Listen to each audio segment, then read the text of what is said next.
Good.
Good morning. I join you with our hopefully last pre-recorded shiur before we switch to live with our arrival this week, Bezrat Hashem. We find ourselves in Parsha Toldot, action-packed parasha, full of all sorts of different questions. And Ramban, whose commentary we're learning, greatly challenges some of the contemporary or conventional understandings of the stories in Parshat Toldot, be it the story of the birthright or the story of the brachot, which Yaakov takes from Esav. So without further ado, let us commence looking at this week's parasha. Already in the first opening line of the parasha, we find a fascinating point by Ramban. The Torah tells us as follows, on the source sheet here in the very beginning, Ve'ele toldot Yitzchak ben Avraham, Avraham holid et Yitzchak. These are the generations of Yitzchak, son of Avraham. Then the Torah adds, Avraham begat Yitzchak. Avraham fathered Yitzchak. Vayhi Yitzchak ben 40 shana, and Yitzchak was 40 years old, Bekachto et Rivka, when he married Rivka, but Betuel Harami, the daughter of Betuel the Aramean, Mipadan Aram, from Padan Aram, Achot Lavan, the sister of Lavan Harami, the Aramean, Lo Isha, as a wife. But the Torah does something very strange here. Now, we know we're in this great series of Toldot, generations. We have Toldot Noach, Eile Toldot Noach. We have the end of last week's Parsha, Toldot Yishmael, the descendants of Yishmael. And now we have Toldot Yitzchak, the descendants of Yitzchak. And later on, we also have Toldot Yaakov. There's this strange phrase that Ramban picks up on here, which I just read, which is that after beginning to, looks like we're commencing the generations and the goings-on of Yitzchak, we have this strange phrase here, Avraham holidet Yitzchak. Avraham fathered Yitzchak. And the commentators address this obscure language and why it's necessary here. So Ramban commences by citing the famous words of Rashi, which we will read inside. Avraham holidet Yitzchak, Avraham fathered Yitzchak. Lashon Rashi writes, says Ramban, Al yedei shekatuv Yitzchak ben Avraham, by virtue of the fact that it said Yitzchak, son of Avraham, uzkak lomar Avraham holidet Yitzchak. But Torah had to tell us that Avraham fathered Yitzchak. Why? Lefi shahayu leitzeinei hadar. Because says Rashi, there were various scoffers and scorners in that generation. Omrim, who would say, "Me Avimelech nitabra Sarah," that Sarah became pregnant not from Avraham but from Avimelech, as we know, because Avimelech tried to take her away as a wife prior to the giving birth, prior to her becoming pregnant with Yitzchak. Lekach, therefore, because of these people who claimed that Yitzchak was not Avimelech, was not Abraham's son, but also rather Avimelech's son, therefore, Sar HaKadosh Baruch Hu klaster panav domeh Avraham. The Kadosh Baruch Hu forged the face, the appearance of Yitzchak, so that he greatly resembled Avraham. Shayomru hakol, so that everyone would say without a doubt, Avraham holidet Yitzchak, but absolutely Avraham is Yitzchak's father because he resembled him so much.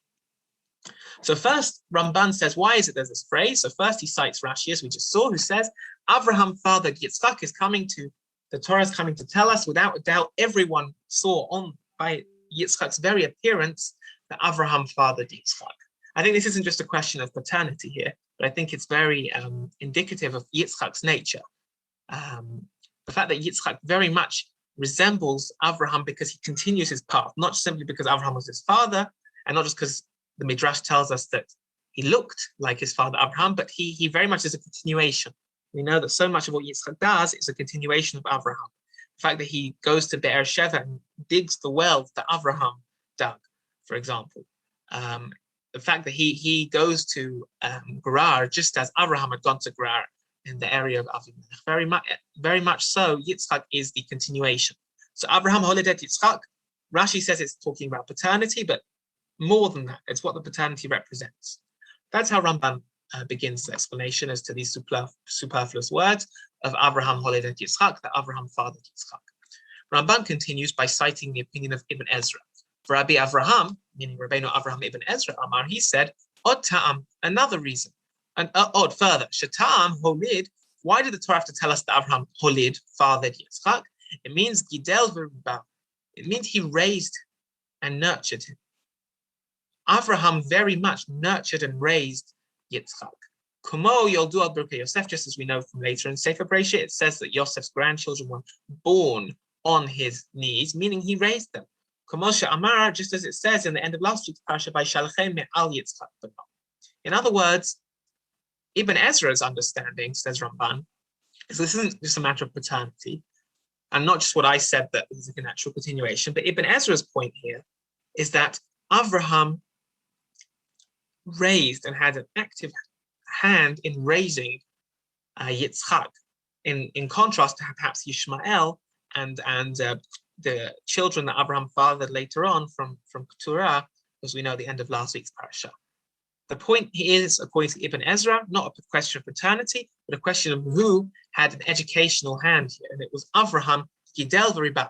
He raised and nurtured Yitzchak to be a continuation. So those are the two explanations that Ramban commences. First brings Rashi, and then Ibn Ezra. But then Ramban gives his own important explanation here as to why the Torah has to tell us Avraham holidet Yitzchak, that Avraham fathered Yitzchak. And he says that here in the next paragraph. V'hanachon be'einai, and the real correct reason in my eyes, says Ramban, why does the Torah have to tell us Avraham holidet Yitzchak? He chazar atav heichel ba'av hayachas, because the Torah now reverts back to the av hayachas, to basically explaining the yichus, the relationship where everyone came from. Going back to the initial relationship, where does the yichus of Yitzchak come from? As is the practice of the Torah, that when when Torah is quoting Anshe Mala, people of great stature, it goes after the yichus to go back to who they relate back to. Afkan, so too here says Ramban, Avraham holidet Yitzchak. Avraham is the father of Yitzchak.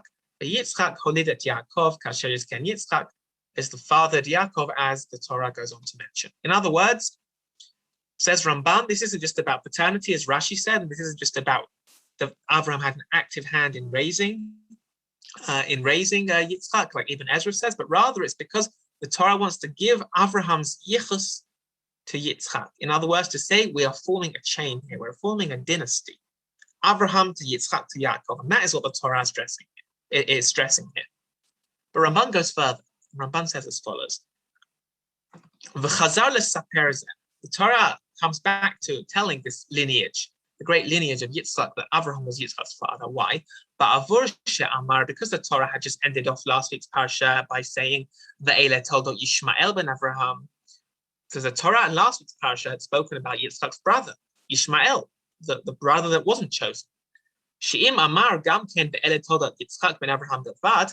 Had the Torah just said these are the toldot of Yitzchak ben Avraham, without giving a special statement, Avraham holidet Yitzchak, the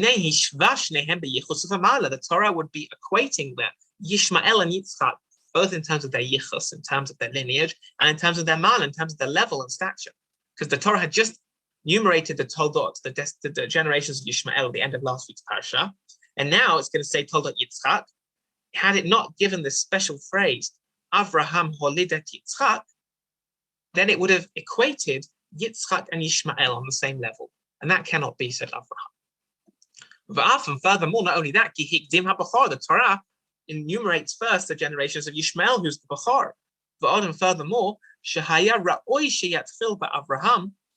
and this is an important point, the Torah never actually enumerates Abraham's descendants himself. And nowhere does it say Ele toldot Avraham.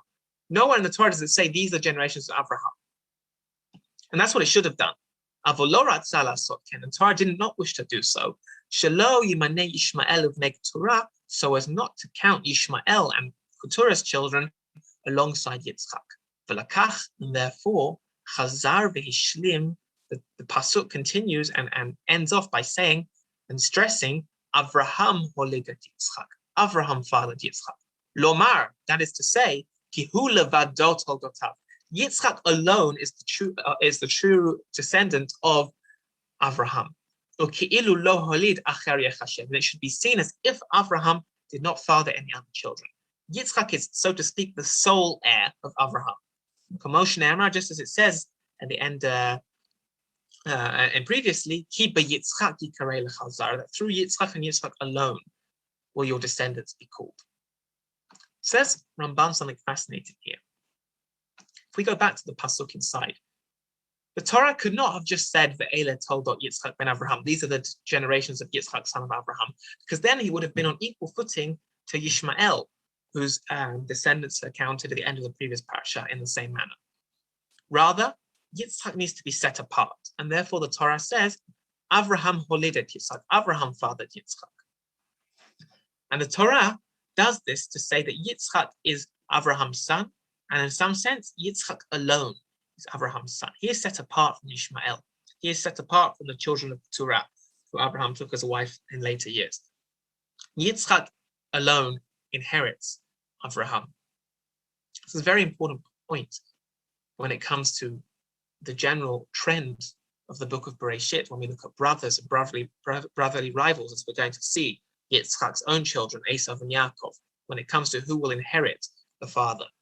So it's very important to bear the setting in mind that Ramban is quoting for us here. The fact that already Yitzchak is chosen as the one and only heir of Avraham is the beginning of our parasha, which will tell us so much when it comes to who is going to be Yitzchak's successor in turn. This, if you like, lays the groundwork for what's going to happen in this week's parasha, where Yitzchak has to pick, just as he was the sole heir, Yitzchak too, as Ramban understands it, will want to pick a sole heir. And whereas Rivka, through Nevuah, understands that sole heir should be Yaakov, Yitzchak thinks it's Esav. So already in the first pasuk of this week's parasha, we see how Ramban is laying the foundations for why Yitzchak picks one heir. And in some sense, it's because Yitzchak himself is the sole heir of his father, Abraham. Abraham holedet Yitzchak. Abraham alone fathered Yitzchak and Yitzchak alone, and no other children. Yitzchak is the one true heir. And now the question is, who is Yitzchak's heir going to be? Ramban just finishes off there and adds, therefore, Lamala, so too earlier it says when it's counting and giving yichus to Yishmael, Gamken, it also says by Yishmael, Asher Yalda Hagar HaMitzrit Shifchat Sarah Abraham. It doesn't say Sheyalad Abraham, that Abraham fathered. It says that Hagar, the Egyptian maid servant of Sarah, gave who she bore to Abraham. It doesn't say who Abraham fathered, but who Hagar bore to Abraham. Lichvod Yitzchak, that was out of honor for Yitzchak. Lomar, as if to say, She'ein elu toldot hayachas la'Avraham, that we do not look at Yishmael as Abraham's lineage. Rakhem b'nei ha'amah, they are he is the maid servant's children. And Yitzchak's and Yishmael's descendants are the descendants of Hagar, who bore Yishmael to Abraham, but they're not Abraham's direct descendants. Ukomosh Amar, as we say, Gamet ben ha'amah lagoy estimenu. I will also make the child of the Amah, the child of the maidservant, Yishmael, into a great nation. But it doesn't call him your child. It calls him the child of the Amah, child of the maidservant. As if to say, your natural heir is Yitzchak and Yitzchak alone. This is very important, as I said, for trying to understand the context of this week's parasha. So we know that unfortunately they're married, but Rivka is barren. And that takes us on to the next section in our parasha regarding Rivka's strange pregnancy. The Torah tells us "Vaye'atar Yitzchak l'Hashem l'nochach ishto," that Yitzchak prayed to God opposite his wife or regarding his wife, Ki akarahi, for she was barren. Vaye'atar lo Hashem, and God listened to his tefillah. Vata Rivka ishto, and his wife Rivka conceived. But she has a strange pregnancy. Vayitrotzu habanim b'kirba, and the children are wrestling, struggling inside her. But Tomer, and she said, Imken, if this is to be, Lama ze anochi. We'll go back to that phrase. That's that phrase soon. Lama ze anochi. Why am I here? Why am I? Lama, why ze this anochi am I? Why am I here? Vatelech lidrosh et Hashem. She goes out lidrosh, drasha, to seek out Hashem. We'll return to that phrase later as well. Vayomer Hashem la, God tells her, don't worry, there are two nations in Noah. And two nations, two peoples will separate from within you. And one nation shall be greater than the other. And the older nation will serve the younger. This is what Rivka is told in her pregnancy. But let's return back to that initial reaction of Rivka. When we go back to Vayitrotzuha banim b'kirba, that the children, and she doesn't know it's twins, obviously, the children are moving around and fighting or wrestling inside of her. The Torah, and she says, Imken, if this is to be, Lama ze anochi, why am I? So there are different ways to understand this. So again, Ramban first cites two other opinions, that of Rashi and then Ibn Ezra, and then he gives his own explanation. So let's have a look. Ramban says as follows. Tomer Rivka says, Imken, if this is to be, Lama ze anochi, why am I? First says Rashi, Imken, if this is to Godol Tsar ha'ibur, if this is the pain and the pangs of pregnancy, Lama ze anochi, why am I? That means, says Rashi, Lama ze anochi mitpalelet, why am I davening? Ava al ha'herayon. Rashi understands Lama ze anochi, why am I to be? Why am I praying for such pregnancies if pregnancies are so uncomfortable? Leshon Rashi, that is those are the words of Rashi. That when Rivka says Lama ze anochi, it means, why did I daven so hard for this if it's going to be so unbearable? Ramban doesn't like that. He says ve'einenu nachon. That's not the correct explanation as to Lama ze anochi. It doesn't fit well with the language because, I mean, I can guess that it's missing words. It just says Lama ze anochi, why am I? It doesn't say, why am I davening for this? It says, why am I? He doesn't like that explanation. So Ramban brings a second explanation, that of Ibn Ezra. Rabbi Avraham, meaning Rabbi Avraham Ibn Ezra, Amar, he says, he sha'ala et hanashim. She went and she asked other women, im ira lehem kachava, if that happened to them when they were pregnant. But Tomarna lo, and they said to her, no, we didn't have such difficulties in our pregnancy. But Tomer, and she said, im ken, if this is so, hadavar haminhag, if this is not the regular way of pregnancies, lama ze anochi. Why is this happening to me? Why am I having a strange pregnancy? So the second explanation that Ramban cites is that of Ibn Ezra, who says, Lama ze anochi means, why is this happening to me? That's what Rivka is answering. Why me? Why is my pregnancy different? Ramban's not such a fan of that explanation either. He says, according to this explanation, the psukim is chaser, the psukim are missing the explanation. It doesn't say, why am I different? It just says, why am I? So Ramban doesn't like that explanation either. Rather, he offers his own explanation. The hanachon be'einayin, the correct explanation in my eyes, says Ramban, is neither that of Rashi or Ibn Ezra, but a third explanation. Ki amra, she is saying, Rivka here is saying, due to the fighting inside her, imken, if this is so, yeli, if this is what's happening to me, lama ze anochi ba'olam. Why am I in the world? Why am I here? Why am I going through this? Halavai eneni, if only I weren't alive. She'amut, I should die. O shelo hayiti, or if it's better that I never was here in the first place. That's how Ramban understands it. Not why did I daven for this, which is how Rashi understands. Nor why am I having a different pregnancy, but rather simply, why am I suffering?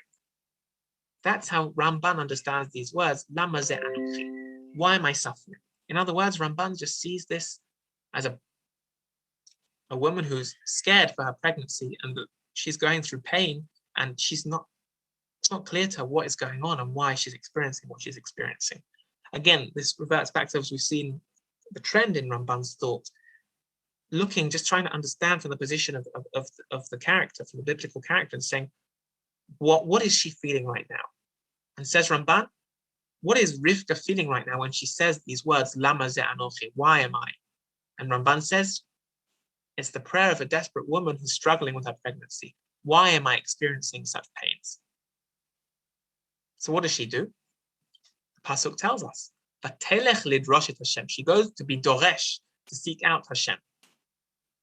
What does lidrosh mean? So again, there's a discrepancy here between Rashi and Ramban. Ramban first cites Rashi. Vatelech lidrosh, she goes to be doresh God. Lashon Rashi says lahagid ma yehei b'sofa. Rashi understands lidrosh et Hashem, it means to seek out what the future holds for her. What is going to happen? Ma yehei b'sofa. What will her end be? What is going to happen? In other words, she goes to seek out what does the future hold for her? What is going to happen? Ramban gives a different explanation, in line with what we've just seen in his explanation of Lama ze anochi.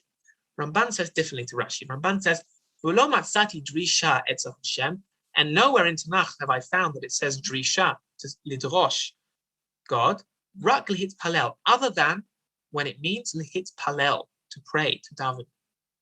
Lidrosh, when it comes to Hashem, says Ramban, means just to pray. It doesn't mean to seek out nevuah, to seek out the future. It just means simply to daven. When a person goes lidrosh et Hashem, to seek out God, it doesn't mean to seek out the future. It means to daven to Hashem, just to pray.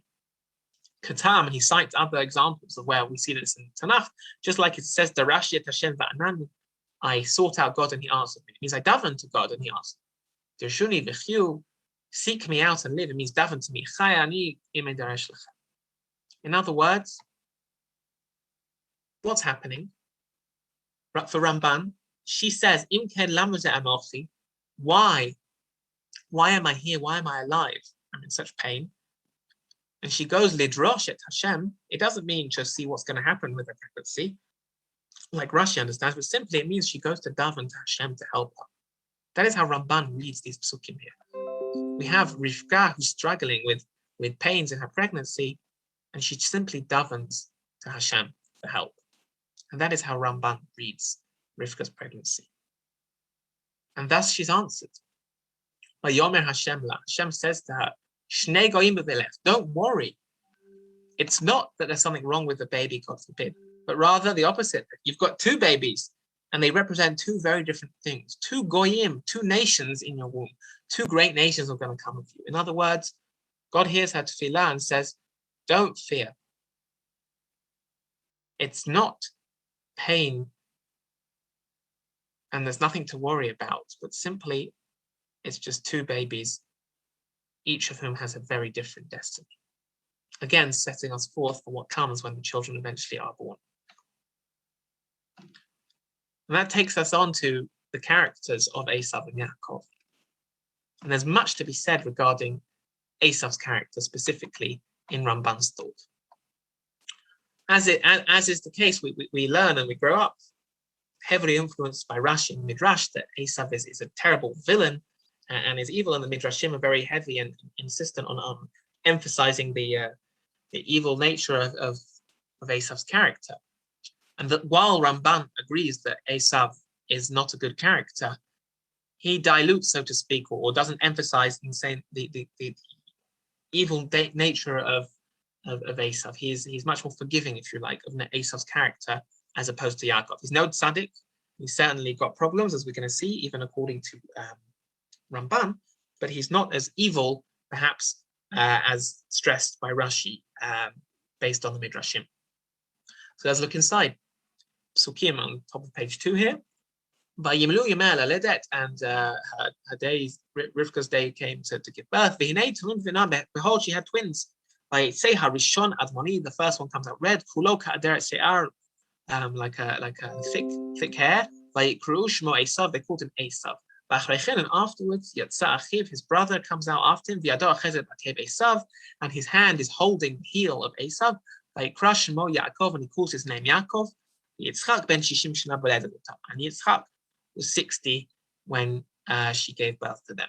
This shows you that they were married, because we just said that he was married age 40, so that they didn't have children for 20 years. And the young boys grow up. Esav ish Yodeh Sayid, and Esav is a man who knows how to Sayid, who knows how to catch prey, how to trap. Ish Sadeh, a man of the field. Yaakov, whereas Yaakov, Ish Tam, is a simple man. Yoshev Ohalim, a perfect man, dweller of tents. Vaye'ehav Yitzchak et Esav, and Yitzchak loved Esav, ki tzayid b'fiv, for he put traps or game or wild animals that he caught into his mouth. We're going to return to that phrase soon.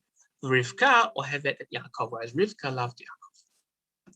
So Rashi, again, as I said, heavily based on the Midrashim, understands the ki tzayid b'fiv. Why is it that Yitzchak loved Esav? Ki tzayid b'fiv, because he put an entrapment. He put a trap in his mouth. So, firstly, he cites Ketargumo, like Rashi says, like the translation, like of Onkelos, B'fiv shel Yitzchak, because he would feed Yitzchak. Midrasho, but according to the Midrash, B'fiv shel Esav. It means tzayid b'fiv. There was a trap, not trapped game that he caught in the field to put in Yitzchak, but rather to give to Yitzchak's mouth, but rather shehayat sad oto umaramehu b'dvarav. Sayid b'fiv means that in Esav's mouth there was a trap with which he would deceive his father Yitzchak. In other words, Rashi, quoting the Midrash, says, why did Yitzchak love Esav? He sayid b'fiv, because he was entrapped. He was deceived. The mirma, the deceit with which Esav presented himself before Yitzchak. In other words, Yitzchak's love for Esav was misplaced, according to Rashi, based on the Midrash. And that is Rashi's understanding, and the understanding we grew up on, that Yitzchak is misled, ironically not by Yaakov, as we see from the Psukim, but by Esav. He tzayid b'fiv, because he had a trap in his mouth, and he knew how to deceive his father into liking him more. Ramban, though, does not take this approach as strongly, and Ramban says as follows: Ki tzayid b'fiv, Amrum Farshin, the commentators explain among the Ibn Ezra and Radak, Ki yiten sayid b'fiv shel Yitzchak. Not like the Midrash that Rashi quoted, but simply because, why did Yitzchak love Esav? Because he would feed him his choicest food. Yitachen, and it could lefaresh, and you could explain, says Ramban, Vayehav Yitzchak at Esav. Why did Yitzchak love Esav? Ba'avur ki b'fiv shel Yitzchak hatzayid tamid. Because in Yitzchak's mouth, he liked to eat game and various wild animals from the field. Kol hayom yitaveh le'echal hatzayid. That's what he would like to eat. Tamid hu b'fiv. That was always in his mouth. Lo yachal davar acher. That was his favorite food, and he wouldn't eat anything else. V'hu, and Esav is the one hamevilo who would always bring him food. Ka'asher amar. Just as it says, Ishudeh Tzayid, that Esav was a man who knew how to entrap. In other words, says Ramban, it's not like the Midrash that Rashi quoted, that Esav deceived him and into liking him, but simply Esav was the one who always ensured that Yitzchak ate well, and he always provided for him. Hu hamevilo, he's the one who would bring him the food that he liked the most. In other words, Esav wasn't tricking or deceiving his father Yitzchak, going to Ramban. He was simply good at kibbud av. And therefore, Yitzchak's love for Esav was not misplaced, but rather simply was the love of a father for a son who was looking after his father. We see this difference between Rashi's black and white understanding of Yaakov as the tzaddik and Esav as the villain, versus Ramban, who says it's a bit more colorful, not as black and white. We see this later on in the story as well.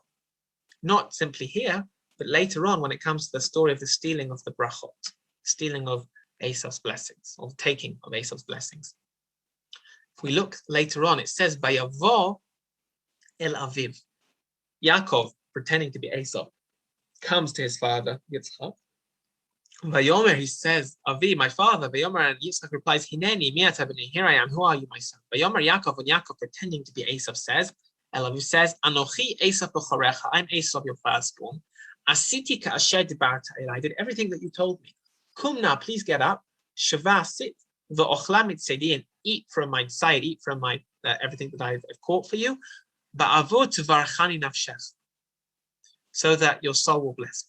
Vayomer Yitzchak el b'no, and Yitzchak says to his son, Maze meharta limtzobani, how did you find food so quickly? Vayomer, and he said, Ki yikra Hashem elokecha lefanai. Hashem, your God, brought it before me. He gives a very firm answer. Baruch Hashem, he says, that I caught it. Hashem helped. Vayomer, and this sets alarm bells off for Yitzchak. Vayomer Yitzchak el Yaakov, he says, wait a minute, that doesn't sound like Esav. Geshana, come here. Va'amushcha b'ni, and let me feel you. Ha'atazeh b'ni Esav. Let me check if you really are Esav. And we all know that Rashi says what set off Yitzchak's suspicions here. It was the fact that he evoked Shem Hashem. That sounded too frum an answer. Baruch Hashem sounded too frum an answer to be Esav, says Rashi, and therefore he thought maybe it's not Esav, it's actually Yaakov. And Ramban starts by citing that, but again disagrees. Ramban says, citing Rashi, Lashon Rashi says, Amar belibo, Yitzchak said in his heart, Ein derech Esav liot, Shem Shemaim shagur b'fiv. That doesn't sound like Esav, because Esav doesn't quote Shem Hashem all the time. V'chein b'Reishit Rabbah, and that's also the Midrash in Reishit Rabbah, which brings the same comment. Va'ani tameh, and I'm astonished, says Ramban, how Rashi and the Midrash can say such a thing. Ki lo haya Esav rasha be'enei aviv. Esav was not wicked in his father's eyes. He was not wicked in his father's eyes. Again, Ramban is saying that this black and white, Esav the villain and Yaakov the tzaddik, is not so clear. Perhaps he was just wondering, says Ramban, because Esav is supposed to be a man of the field, he doesn't mention God's name. Because he's always out in the field in unclean places, he doesn't usually tend to mention Hashem's name. But that would be deemed in his father's eyes as Yirat Shamayim, fear of heaven. But there's no villain quality to Esav that he would never mention Shem Hashem. Certainly not in Yitzchak's eyes, at least. So here's a nice expression again for this tension between Rashi and Ramban, whereas Rashi just paints Esav as a black and white villain. The story is not black and white for Ramban. And whereas we're going to see in in a moment that for Ramban, obviously Esav is bad. He's not wholly evil in the sense that Rashi and the Midrashim portray him, at least in Ramban's eyes. So again, it's a nice expression here where Ramban says, Ani tameh, I'm astonished. It's not true just to paint it black and white as an absolute villain who couldn't know anything Shem Hashem. Rather, Yitzchak would understand it differently. So what does Ramban think of Esav? So for that, we have to look at the first real point of contention between Yaakov and Esav, the story of the selling of the birthright, the Bechorah. So we know the Torah tells us, Vayazed Yaakov Nazid, Yaakov was making stew, Vayavo Esav Nasadeh, Esav came in from the field, Vayef is tired. Vayomer Esav al Yaakov, Esav says, Halitani, now pour out to me, min ha'adam ha'adam, so pour me out some of this red thing that you're making. Ki ayef anochi, because I'm very tired. Al ken karash mo Edom, that's why it's called Edom, meaning red. Vayomer Yaakov says, Michra chayomet choratchali, first sell me your birthright. Vayomer Esav says, Hine anochi lech lamut, I'm going to die anyway. Lama zeli bechora, why do I need the birthright? We'll return to that very soon. I'm going to die. Why do I need the bechorah? Why do I need the birthright? Yaakov says, Hishavali kayom, swear to me today that you'll sell me the birthright. Vayishavalo, and he swears to him. Vayimkar bechorato Yaakov, and he sold his birthright to Yaakov. And if there were any questions or doubts in our mind that Esav really only did it because he was forced to, the Torah clearly tells us that's not the case, because Yaakov natan le'Esav lechem mizid adashim, he gives him bread and lentil stew. Vayochal, and Esav eats, vayesh and drinks. Vayakam, and he gets up, vayelach, and he goes off. And even once he's eaten, vayivez Esav et bechorah, and Esav scoffs or scorns the birthright. So even after the fact, Esav doesn't care about the bechorah, about the birthright. What is it that about Esav that he does not like about the birthright? So Rashi quotes that he says he has no interest in the rite of passage of the Bechorah because it was the Bechorim, the firstborns, who were originally going to do the Avodah, the temple service, the Avodah and the Mikdash, the temple service, and Esav had no interest in that religious lifestyle, and therefore he didn't care. Ramban, again, seeing Esav not as the absolute villain, but nonetheless bad, has a different explanation for understanding why Esav was mevazeh, why he scoffs and scorns the idea of the birthright. Says Ramban as follows. He quotes a pasuk from Mishlei from Proverbs, which says, a person who scoffs something, it will come back to bite him. Aval kvar amar hatam, the Torah has already told us why Esav doesn't care about the birthright. Why he's so willing and forthcoming about selling it? Because he's going to die anyway when he traps animals, when he goes hunting. Says Ramban understands that phrase that I mentioned earlier. So why do I need the birthright? To mean, I have a dangerous job. My hobby is I hunt. I'm a hunter. My life's on the line the whole time. It's highly likely that I'm not going to, that my father will outlive me and I'm not going to inherit him anyway. So why do I need a Bechorah? Unlike Rashi, who says, I don't care about the future generations and about the Avodah, what Rashi said, Ramban said he understands, I don't care about the birthright because I'm going to die before my father anyway. The Karov, Shehu Yamut B'chai Aviv, he may die during his father's lifetime because he has a dangerous career, dangerous hobby. He likes to catch animals of wild prey. The birthright has no advantage for him. Only after a father has passed away. What use is the birthright to him? In other words, it's not out of some deep religious angst or lack of religiosity, but simply because it means nothing to him. So what is it about Esav that's so negative, according to Ramban? Why is he mevazeh? Why does he scoff and scorn and make fun of the birthright? Says Ramban, it's not because necessarily he's inherently evil, but because he's got a seriously misconception of the purpose of life. We're going to see this inside now. The Amari says, Vayochal, he eats, Vayesh, and he drinks, Vayakam, he gets up, Vayelach, and he goes off, Vayivez, all these verbs, look at the repetition of all the verbs here. Ramban picks up on this. After he eats and drinks, Chazar Sadel, he goes back to the field to his prey, to catch prey. That is the reason that he scoffs and makes fun of the birthright. Foolish people. Again, he doesn't call him a rasha, he calls him a ksil, a fool. There's no desire amongst foolish people. Rak, other than sheyachlu, that they'll eat, v'yishtu, and drink, v'yasu cheftzam be'itam, and do whatever they want. V'lo yachushu l'yom hamachar, and they're not concerned about what tomorrow is going to bring. It's almost like quoting or paraphrasing here the Epicurean way of looking at life, right? They eat and they drink and be merry, and they don't worry about tomorrow, right? Eat, drink, and be merry, for tomorrow we die. In other words, the issue with Esau was his outlook. He only lived for today in worldly possessions. He didn't care to plan ahead. Lo yachushu l'yom hamachar. Foolish people don't plan for tomorrow, don't plan for the future. They only live for today. And that, says Ramban, was the issue with Esau. He only looked in the here and the now. He didn't care to plan ahead. Now, Ramban goes on to cite Ibn Ezra, who has a different understanding, but due to time constraints, I think we'll skip that for now. But you're welcome to look here on the sheet. Ibn Ezra gives a different explanation as to why Esau didn't want the firstborn and made fun of it and make fun of the birthright, and Ramban rejects that. But that perhaps for another time. Let's move on to the next major event between Esau and Yaakov, the brachot.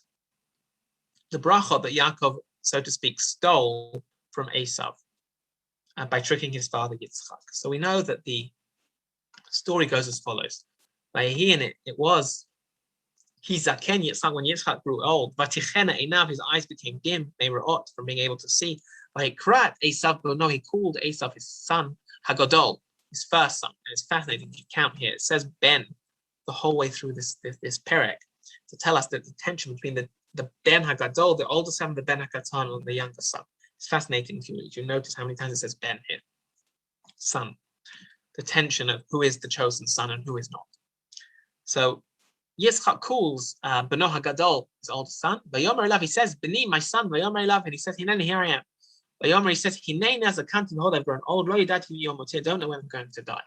Va'ata, now, Sanach elecha, take out your weaponry, tell your arrow, bow, v'tzei go out to the field with 2 lead side, catch me some prey. Va'aseli matamim, and make me a tasty dish, kasher hafti, just as I like, ba'viali, bring it to me, va'ochela, and I'll eat it, ba'avur t'varchichan, so that my soul shall bless you, before I die. Yitzchak goes straight to Esau to give him the bracha before passing away. There are different understandings as to exactly what it is that Yitzchak is going to give to Esau. But in Ramban, if he's going to give him the blessing or a blessing or some of the blessing, Ramban is very clear that Yitzchak was going to give Esau the ultimate blessing. That which we spoke about at the beginning of the Parsha, that Yitzchak is Abraham's heir, sole heir. It's quite clear according to Ramban that Yitzchak wanted Esau to be his sole heir and to continue the dynasty of Abraham. Let's look inside. She said that my soul shall bless you. It was Yitzchak's intention, says Ramban, levarechoto, to bless Esau, sheyizkehu bevirkat Abraham, lincholet aretz, that Esau should get the blessing of Abraham to inherit land. B'liot hu ba'al brit lelokim, ki hu habachor. He doesn't beat around the bush. He says quite clearly that Yitzchak's intentions were that Esau should be the sole inheritor of the land of Israel, or the land of Canaan, and that he should be the Baal Brit, the one who has a covenant with Kadosh Baruch Hu, because he is the oldest one. In other words, there was no half-half here. There was no misunderstanding. Yitzchak had intended to give all the brachas, main brachas, to his older son Esau, and Yaakov comes and swoops in and takes them from him. The question is, and Ramban picks up on this, how can it be that Esau didn't know? That Yitzchak didn't know that Esau was not to be the right one. Because surely we know, as we read, Rivka had already been promised that Rav Ya'avod Sa'ir, that the older son will worship the younger son, and that the younger son is the one who is to be chosen. How can it be that Yitzchak did not know? And Ramban goes on to explain, and we're going to read it inside. It's a fascinating piece. But quite simply, there was a great breakdown in communication in our parasha between Rivka and Yitzchak and the entire family dynamic. The fact that they got to this point and Yitzchak had no idea that Rivka had already received a nevuah, a prophecy, that it was Yaakov that was to be chosen. Ramban says quite clearly here, it was in its full intention to bless the bracha of Abraham to Esau. He had no idea about the nevuah that Rivka had received, that it was supposed to be Yaakov. And Rivka never told him. And Ramban picks up on this inside, and it's fascinating to read inside, and we'll try and explain it outside afterwards, just how this could have happened. V'niren, it seems, says Ramban, shelo higida lo Rivka me'olam. Rivka never told Yitzchak hanavua about the prophecy asher amar Hashem, that Hashem had told her at the beginning of the parasha, v'rav ya'avod sa'ir, that the older child is supposed to worship the younger child. Ki eich haya Yitzchak over at pi Hashem hilot itzlach. How could Yitzchak possibly have tried to forego the word of God? He wouldn't have succeeded. How could Yitzchak have tried to give here the bracha to Esau against God's will? Must be that Rivka never told him about the nevuah. And it sees mitchila from the very outset. Lo higida lo derech musha tzniut. At first, Rivka didn't tell Yitzchak when she was pregnant about the nevuah at the very beginning, out of musha and tzniut, out of modesty. Hiva lidroshet Hashem. Because when she went to seek out and daven to Hashem, shehalcha below reshut Yitzchak. She didn't go with Yitzchak's sanction or permission. She just went for herself. Oh, she'amar, alternatively, she said, I don't need to tell my prophecy that I heard to Yitzchak, who himself is a prophet. He's greater. He himself is a prophet. He must know this already. So from the outset, she, with good intentions, never told him, because she thought either in the beginning it wasn't necessary to tell him, or she thought he already knew. Why didn't she tell him years later when she hears Yitzchak about to bless Esau? And now too, years later, lo ratzta lomaro, she didn't want to tell Yitzchak, that I already heard a prophecy from God while I was still pregnant before I gave birth. Why didn't she do this? Because she said, out of Yitzchak, out of his love for Esau, lo yuvarech Yaakov, he's not going to bless Yaakov instead of Esau, and leave everything b'dei shemayim. V'hi yad'a, and she knew, ki p'sibat ze yitbarech Yaakov mipiv, belev shalem v'nefesh chafetz, and she knew for this reason that Yaakov will be blessed with a true heart.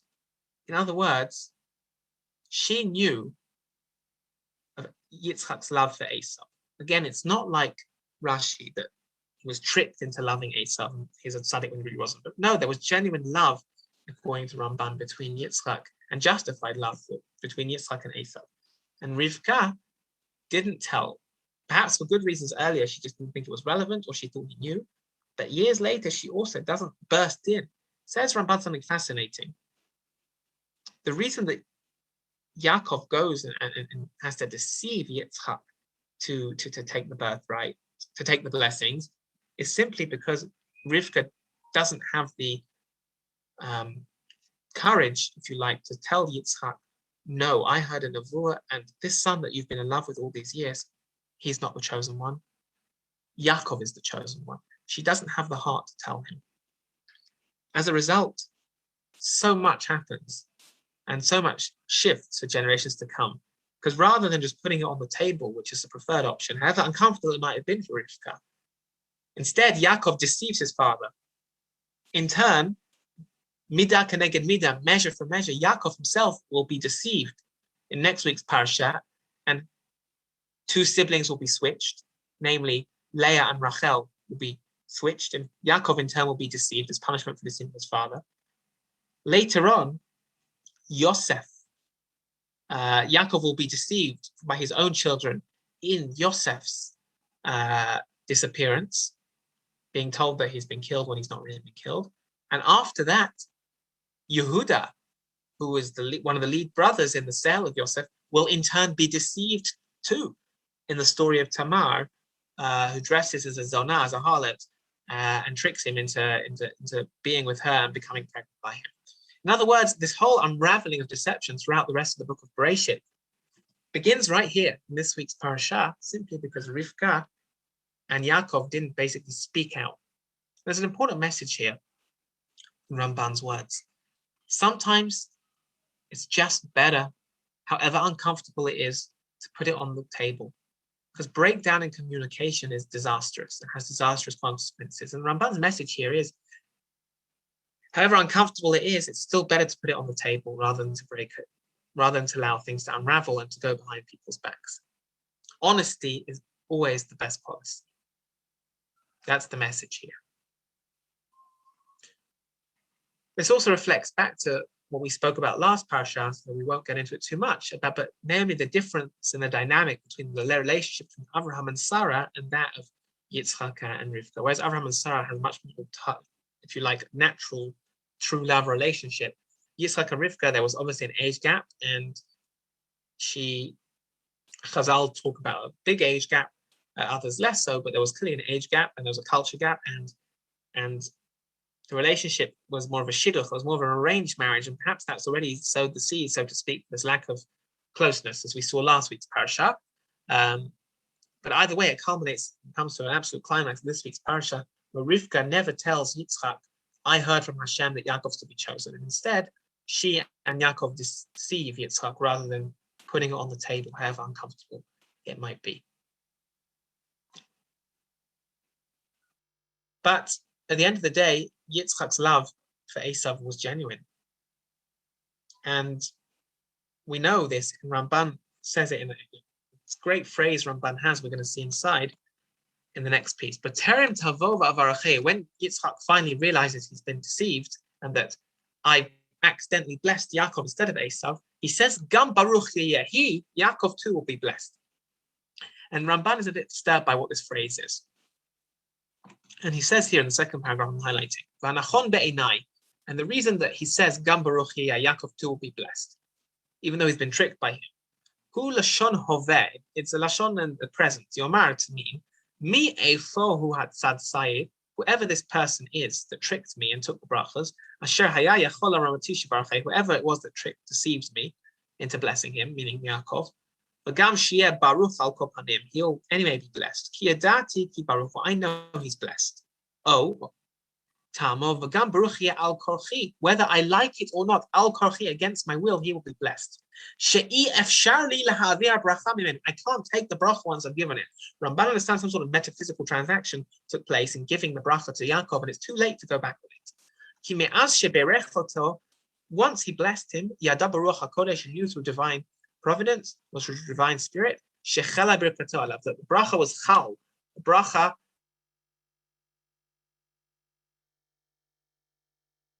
took effect.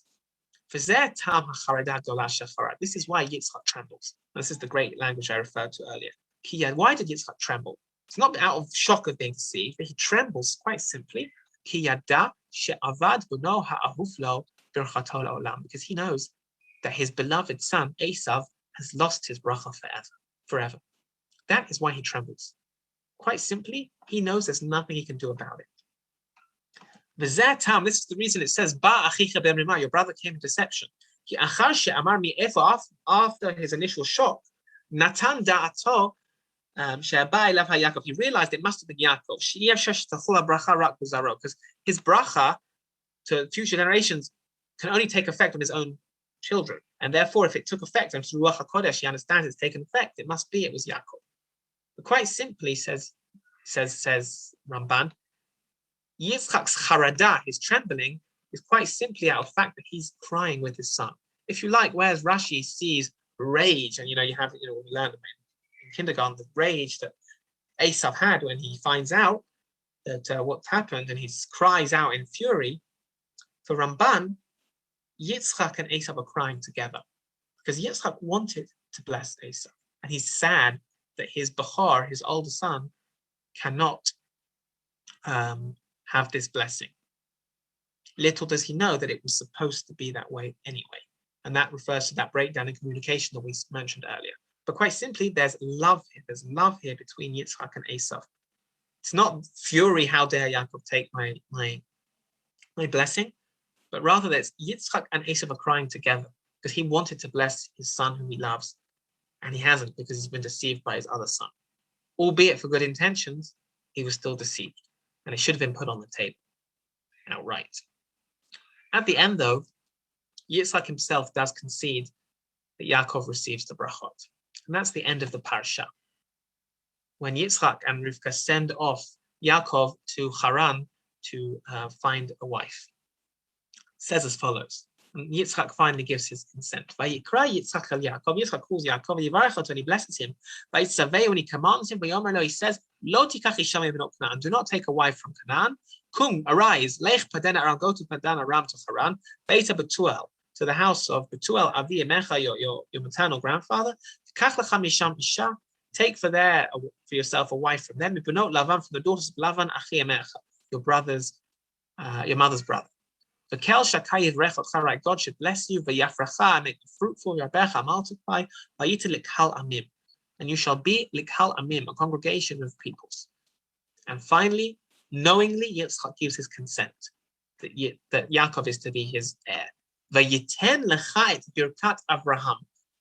God should give you the bracha of Avraham, lecha, to you, ulezarachan, to your offspring, itach, with you, l'rishtecha et eretz megarecha, that you should inherit the land of your sojourns, asher natan Elokim la'Avraham, which God gave to Avraham. In other words, if it was through deceit before, Yitzchak knowingly, with full intentions, concedes here to give the blessings to Yaakov, and he sends him off on his way.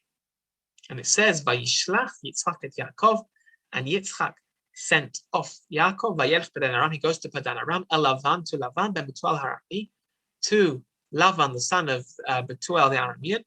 Now listen to this: Achi Rivka, who is the brother of Rivka, Aim Yaakov ve'Esav, who is the mother of Yaakov and Esav. Why does the Torah have to tell us that he sent him off to Lavan, who is the brother of Rivka, who is the mother of Yaakov and Esav? So Rashi says, I don't know why the Torah is telling us this.